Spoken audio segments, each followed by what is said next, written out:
3년 고난 특별 새벽 기도회를 저희들이 준비하고 또 함께 예배드리면서 우리 에고 에이미라는 주제 말씀 우리가 함께 나누었지요. 총 7가지 요한복음에 기록되어 있는 총 7가지의 예수님의 자기 선언을 우리가 함께 살펴보면서 지난 월요일부터 금요일까지 5일 동안 5개의 주제 말씀을 함께 나누었습니다. 우리 한번 복습 차원에서 한번 우리가 생각해 볼까요? 첫째 날 어떤 말씀을 우리가 함께 나누었죠? 예, 나는 생명의 떡이다. 두 번째는 나는 세상의 빛이다. 네, 이렇게 우리 아마 영상팀 너무 친절하게 답을 다 보여주고 있어요. 예, 계속 틀어주셔도 좋습니다. 세 번째는 나는 양의 문이다. 네 번째는 나는 선한 목자다. 이렇게 답을 보여주는데도 못하시는 분들은 어떻게 해야 되죠? 예, 금요일은 나는 길이요 진리요 생명이다. 그리고 오늘은 나는 참 포도나무다입니다. 총 7개 중에서 이제 남은 하나는 내일 저희들이 부활주일 주제 말씀으로 제가 전하게 됩니다. 그런데 사실 실질적으로 시간 순서상으로 보면은 오늘 나는 참 포도나무다라는 말씀이 마지막에 등장하는 그 주제입니다. 이제 주제상 나는 부활이요 생명이요 이 부분을 가지고 내일 부활주일날 말씀을 전하면서 순서를 저희가 좀 변경을 했지만 예수님께서 하신 말씀 순서를 보면 참 포도나무다라는 말씀이 맨 마지막 시간입니다. 맨 마지막 시간이라는 것은 그만큼 예수님의 죽음의 시간이 가장 임박했다라는 것을 의미하겠죠. 마지막으로 예수님께서 제자들에게 또 많은 사람들에게 내가 누구인가를 나누는 마지막 주제 말씀을 준비하시고 전하시는 예수의 심정이 어땠을까? 우리가 충분히 이해할 수 있겠죠. 더 간절한 마음으로 이 주제를 말씀을 전하지 않았을까 싶습니다. 이제 자기가 떠나고 남은 이 제자들의 삶, 불안하고 두려워할 수 있는 그들에게 무엇을 말하면 과연 우리 제자들이, 나의 제자들이 정말 마음의 안정과 평안을 가지고 또 믿음을 가지고 담대함을 가지고 살아갈 수 있을까? 아마 많은 고심 끝에 이 주제의 말씀을 예수님께서 전하지 않았을까 생각을 합니다. 그러면서 선택한 내용이 바로 나는 참 포도나무라는 겁니다. 제가 어제 성금요일 예배 말씀을 통해서도 잠시 언급을 했지만 성경 안에는 참 여러 가지 나무들이 등장을 합니다. 그런데 기왕이면 좀 폼나는 나무로 예수님이 비유하시면 참 좋잖아요. 저는 성경 속에서 가장 좀 누군가를 축복하면서 이런 나무에 좀 비유하면서 축복하라고 하신다면 저는 주로 백향목 이 나무를 많이 언급을 합니다. 백향목 참 좋지 않습니까? 좋은 향도 나고 든든해서 신전을 질 때 사용한다든지 왕의 궁정을 만들 때 주로 사용했던 그 나무가 백향목이었기 때문에 정말 귀하고 보배롭고 존귀한 어떤 그런 상징을 가지고 있는 나무가 백향목입니다. 그러면 예수님께서도 자신을 가리켜서 나는 백향목 같다라고 말씀하시면 참 좋을 텐데 굳이 그 팔레스타인 지역에서 가장 흔하게 볼 수 있는 나무 중에 하나인 포도나무를 상징하신 이유가 무엇인가? 우리가 이 부분을 좀 살펴보겠습니다. 포도나무는 사실 하나님의 진노의 그런 표현을 말씀하실 때 언급되어지는 그런 도구로 포도원, 포도나무를 상징할 때들이 종종 있었습니다. 하지만 예수님께서 자신을 포도나무로 그렇게 드러내실 때는 부정적인 의미보다는 긍정적인 의미에서 분명히 표현을 하셨겠죠. 그럼 성경 속에서 우리가 살펴볼 수 있는 이 포도나무의 긍정적인 모습, 또 포도나무가 가지고 있는 긍정적인 모습이 무엇인가? 왜 하나님께서 그것을 자신을 비유하시면서 설명하셨는가? 먼저 크게 2가지 특징을 살펴보겠습니다. 첫 번째는 이 포도나무를 표현하면서 평안과 쉼을 주시는 하나님이심을 저희들에게 나타내고 계십니다. 아마 이 캘리포니아에서도 각 가정에서 포도나무를 이렇게 심고 재배하시는 분들 많이 계실 것 같은데 이 포도나무를 보면 잎이 참 넓고 좀 풍성이 이렇게 달려 있지 않습니까? 그래서 우리들에게 그늘을 좀 제공해 주죠.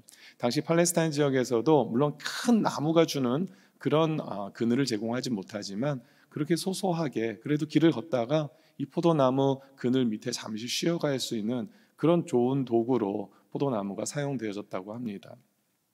그러니까 참된 평안과 쉼을 줄 수 있다는 것이죠. 이 포도나무를 통하여서 참된 평안과 쉼을 준다라는 표현이 이 열왕기상 4장 25절에서 등장을 합니다. 한번 여러분들에게 소개를 해드릴게요. 같이 한번 읽어보겠습니다. 시작. 솔로몬이 사는 동안에 유다와 이스라엘이 단에서부터 브엘세바에 이르기까지 각기 포도나무 아래와 무화과 나무 아래에서 평안히 살았더라. 자, 여기서 포도나무 아래, 무화과 나무 아래에서 평안히 살았다는 얘기는 그만큼 참된 평안과 안식이 있었다. 이 솔로몬 시대에 하나님께서 그런 쉼을 주셨다. 지금 그 얘기를 하기 위해서 포도나무가 언급되어져 있는 것을 보게 됩니다. 그렇죠. 예수님께서 말씀하십니다. 예수님은 수고하고 무거운 짐진 자들아 다 저리로 가라 이렇게 말씀하지 않으시죠. 우리가 자녀들 키우다 보면은 종종 막 자녀들이 엄마 아빠 오면은 우리 자녀들한테도 그럴 때가 있잖아요. 엄마 피곤하니까 아빠 피곤하니까 좀 저리 좀 가 있어 이렇게 얘기할 때 있죠. 항상 제가 나쁜 사람이 될 때가 있어요. 설교를 하다 보면은 저만 꼭 나쁜 사람이 되는 것처럼 느낄 때가 있는데 여러분들은 정말 안 그러셨나 봐요. 근데 저는 종종 애들이 이렇게 피곤할 때 오면 아빠 조금 쉬어야 되니까 좀 나중에 얘기할까 이럴 때가 있어요. 근데 여러분들은 안 그러신 것 같아서 다행입니다만은 육신의 자녀들한테도 그럴 때가 있는데 하나님은 절대 그러지 않으신다라는 겁니다. 하루 24시간 1년 365일 언제든지 수고하고 무거운 짐진 자들은 다 내게로 오라는 겁니다. 그럼 내가 너희를 쉬게 해주시겠다라는 거예요. 우리 하나님 얼마나 감사합니까? 여러분 이미 그 하나님을 경험하셨잖아요. 여러분 인생 가운데 정말 힘들고 어려운 시간에 정말 쉼이 필요할 때, 평강이 필요할 때 정말 주님 앞에 나아가서 무릎 꿇고 기도할 때 하나님이 부어주시는 그런 은혜의 시간 다 경험하신 줄 믿습니다. 혹시라도 그 시간들이 정말 여러분 삶에서 잊혀진 지 오래됐다라고 하시는 분들은 다시 한번 이 시간들을 통해서 주님 앞에 나아가시기 바랍니다. 여러분 삶이 너무나 지쳐 계십니까? 너무나 누구도 여러분들의 아픔과 고통을 몰라줘서 서운하신 분들 계세요? 정말 주님 앞에 나아가십시오. 그리고 무릎 꿇으십시오. 그리고 하나님 앞에 엎드리시고 기도하시면 하나님께서 그래 잘했다 내 사랑하는 내 딸아 내 아들아 내가 너와 함께 하고 있다. 하나님께서 힘주시고 은혜 주실 줄 믿습니다. 두 번째 이 포도나무를 통해서 하나님께서 나타내시고자 하는 그 하나님의 속성 또 포도나무가 가지고 있는 속성은 무엇인가? 생명을 살리시는 하나님을 소개하고 있습니다.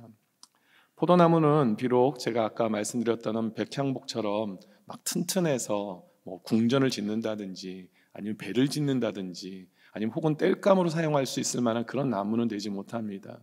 물론 잔가지들을 모아다가 불을 태울 수는 있겠지만 그것이 땔감용으로 그렇게 좋은 나무가 되지는 못하지요. 어떤 것도 그렇게 쓸모있는 그런 나무로 쓰여지지는 않습니다. 하지만 단 한 가지 포도나무가 주는 아주 좋은 유익함이 있죠. 무엇입니까? 포도 열매입니다.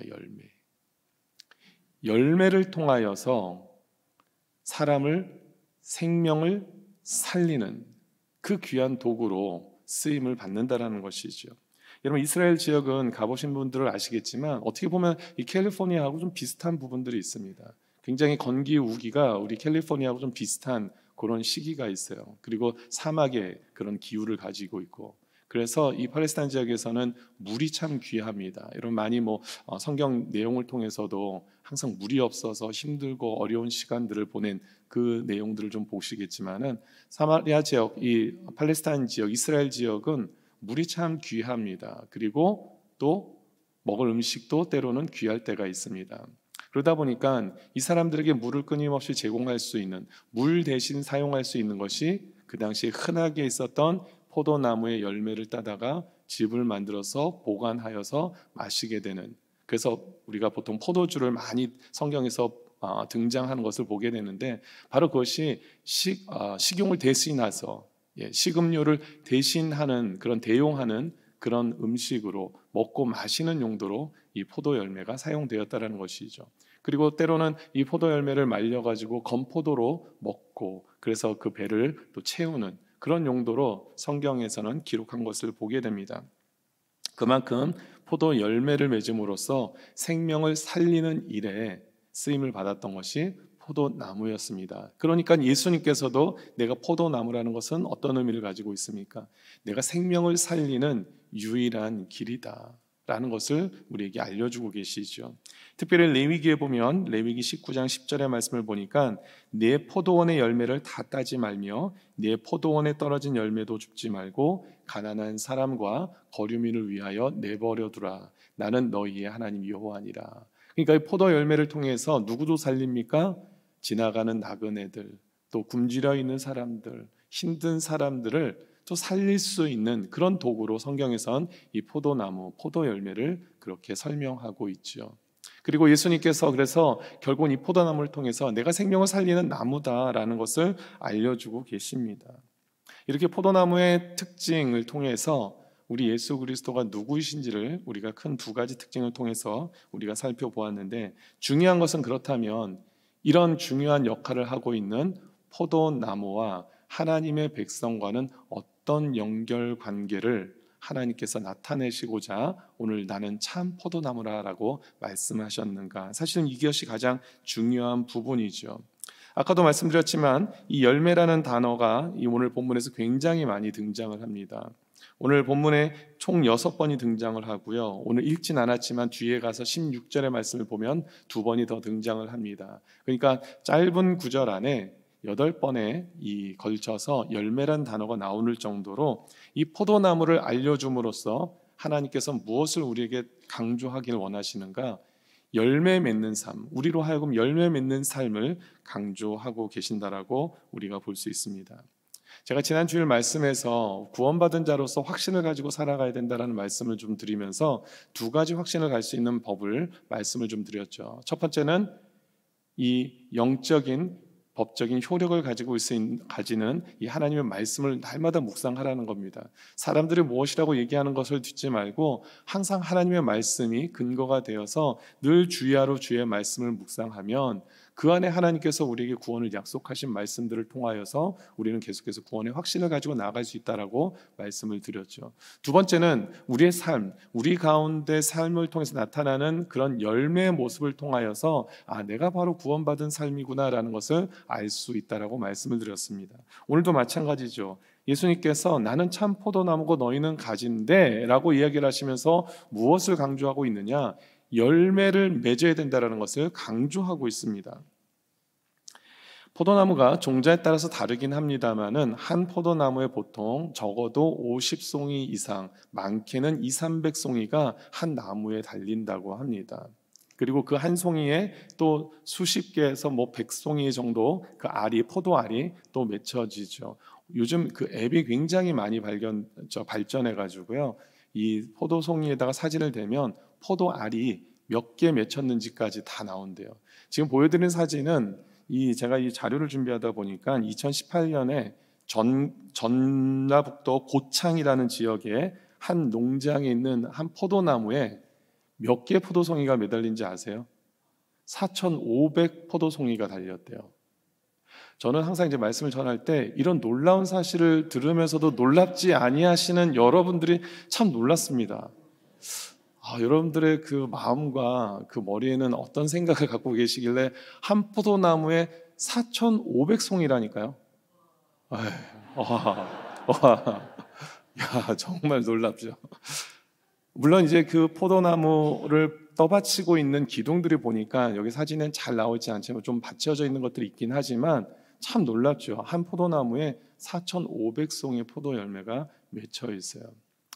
이것은 정말 기네스북에 나올 만한, 그렇게 등재될 만한 그런 일이지만은 보통 어쨌든 한 포도나무에 50송이 이상, 100개, 100, 200개, 200송이 정도 되는 그런 포도송이가 매달려 있다라는 겁니다. 그래서 그런 열매를 맺어야만 이 포도나무로서 그 역할을 감당한다라는 것을 우리에게 소개하고 있죠. 그러면 어떻게 포도 열매를 많이 맺을 수 있냐? 너희가 가지인데 너희 가지를 통해서 어떻게 하면 포도 열매를 많이 맺을 수 있느냐라는 방법까지도 예수님이 알려주세요. 2절 말씀에 뭐라고 되어 있습니까? 무릇 내게 붙어 있어야 된다는 겁니다. 반대로 4절에 보니까 포도나무에 붙어있지 아니하면 스스로 열매를 맺을 수 없다라고 얘기하세요. 또 5절에 가니까 너희는 가지인데 그가 내 안에 내가 그 안에 거하면 열매를 많이 맺는다라는 겁니다. 또 반대로 6절을 보니까 반대로 내 안에 거하지 아니하면 결국은 다 밖에 불살르질 수밖에 없는 그런 가지 신세가 된다라는 겁니다. 비법까지 알려주세요. 무슨 비법입니까? 내 안에 거하라는 겁니다. 어디 갈 생각하지 말고 열매 많이 맺으려고 어디 다른 거 하지 말고 그냥 내 안에 붙어 있으라는 거예요. 얼마나 쉽습니까? 우리가 주님 안에만 거하면 우리 삶 속에서 이러한 열매가 나타난다라는 겁니다. 구원받은 자로서 우리가 어떻게 하면 많은 열매를 맺을 수 있지? 성령의 열매를 맺을 수 있지? 뭐 그 비법을 찾으려고 돌아다닐 필요 없다라는 겁니다. 늘 하나님의 말씀대로 살아가면 그것이 열매 맺는 삶으로 당연히 나타난다라는 것이죠. 얼마나 감사한 일입니까? 주님과 연합되라는 것입니다. 주님과 붙어 있으라는 겁니다. 우리 그런 말이 있잖아요. 뛰는 사람 위에 나는 사람 위에 붙어가는 삶. 그게 제일 지혜롭대요. 붙어가는 사람을 따라갈 수가 없다라는 겁니다. 여러분 한국 가실 때 비행기표 비싼 돈 끊고 들어가시잖아요. 그런데 파리는 그냥 사람 몸에 붙어 있으면 돈 안 내고도 한국을 가더라고요. 붙어 있는 사람 따라가지 못한대요. 여러분 주님 앞에 늘 붙어 있는 사람이 되기를 원합니다. 우리 전우자분들하고 한번 얘기하시죠. 늘 예수님과 붙어 다니는 삶 되시길 바랍니다. 우리 그런 얘기 있잖아요. 서로 사랑하는 사람들 보면은 그 사람들 보면서 쟤네들 껌딱지야 껌딱지 늘 붙어 다녀. 그런 말씀 하지 않으세요? 저희 세대만 그런 말 사용하나요? 예.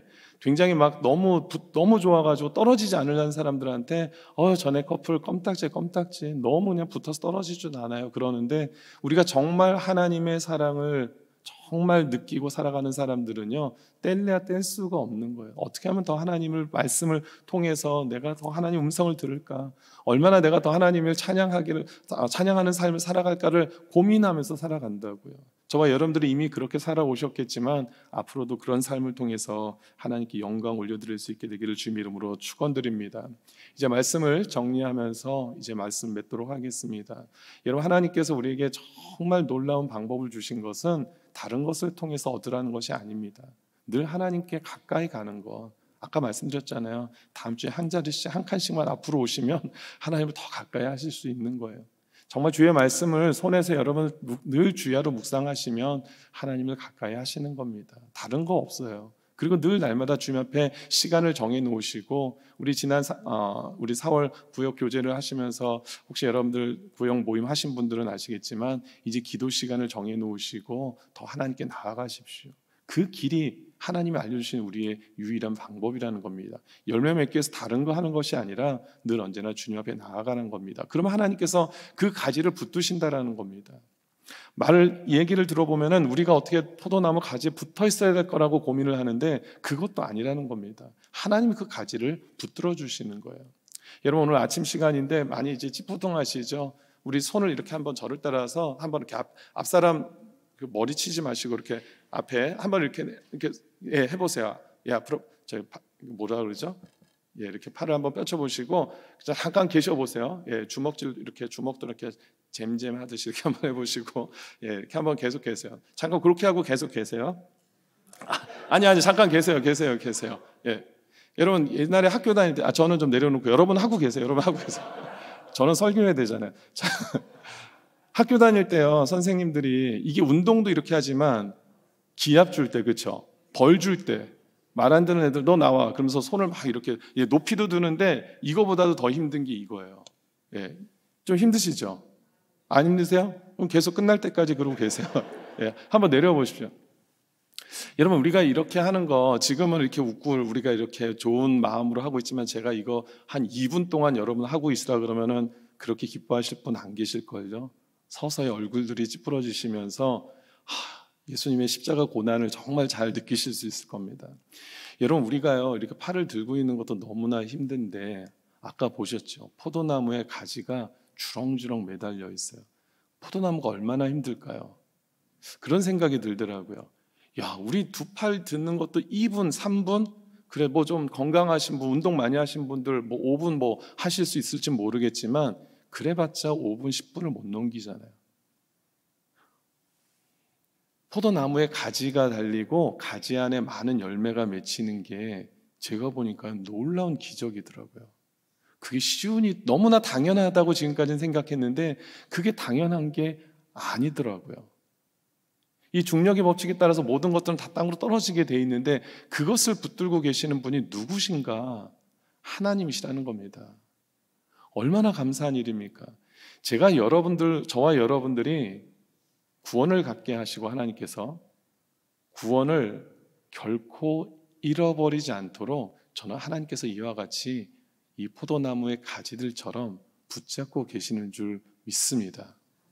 그래서 이 비유를 통해서 우리는 어떻게 그럼 포도나무에 붙어 있어야 되지가 아니라 우리는 할 수 없는 일을 하나님께서 하시는 것에 대한 것을 우리가 발견하면서 감사하고 기뻐하고 그 은혜에 합당한 삶을 살아가야 되는 일에 우리가 최선을 다해야 될 줄 믿습니다.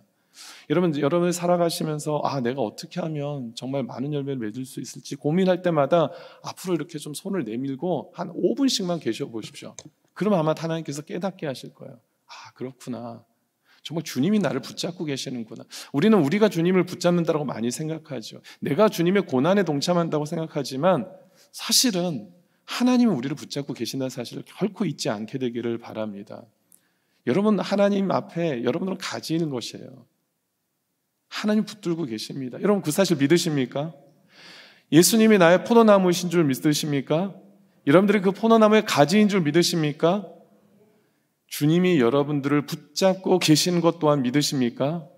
그러면 됐습니다. 여러분 그러면 돼요.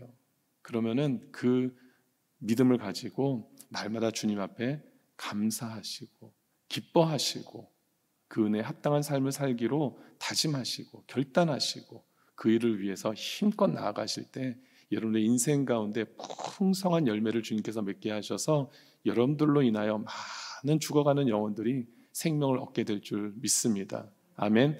여러분 우리 그 삶을 소원하시고 또 기대하시며 나아가는 우리 사랑하는 모든 성도님들 되시기를 주님의 이름으로 축원드립니다.